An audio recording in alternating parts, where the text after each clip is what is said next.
Hi everyone, it's Miss Smith. So today what we're going to be talking about is we're going to be talking about the O sound.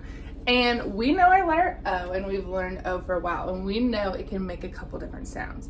So today what we're going to be doing is we're going to be learning about different ways in your reading you're going to come across the letter O, and it's going to sound the same, but it might look different. So what I want to show you today is, first, we have an O. We know if we see an O, like if we had the word, let's say, go. In the word go, we know our O would say O. The O would say his name. So another example of this we could say is so. So we have two examples. We have so and go. So in that word, the O says his name. So let's look down to the next one. We have O and an A. So when you see an O and an A next to each other in a word, it's also going to say O. I'm gonna switch my marker so it's easier. So it's also going to say O. So a good word we could use for this one would be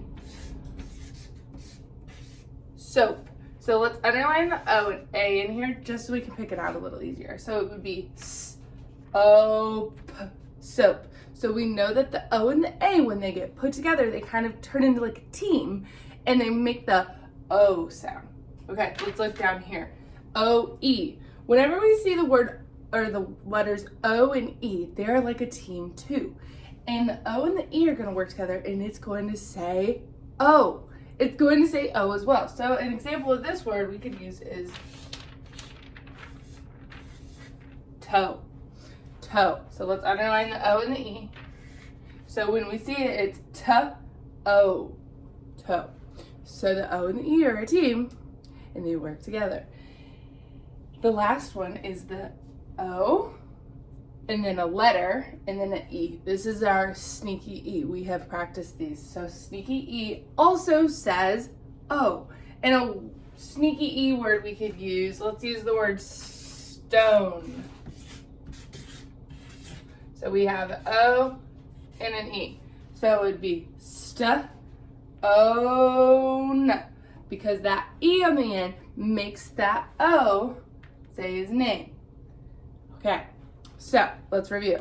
We have the O sound, and the O can say O, OA says O, OE says O, and O, letter, E says O. So in your homework today, you guys are going to have all of these letters with O. You guys are going to sort them out. Instead of just writing them out, think about what you're writing. You can know in every single one of these, the O is not going to say ah. It's going to say O. So sound out each word. Try to figure out what you're writing down before you finish that word. All right. Good luck, everyone.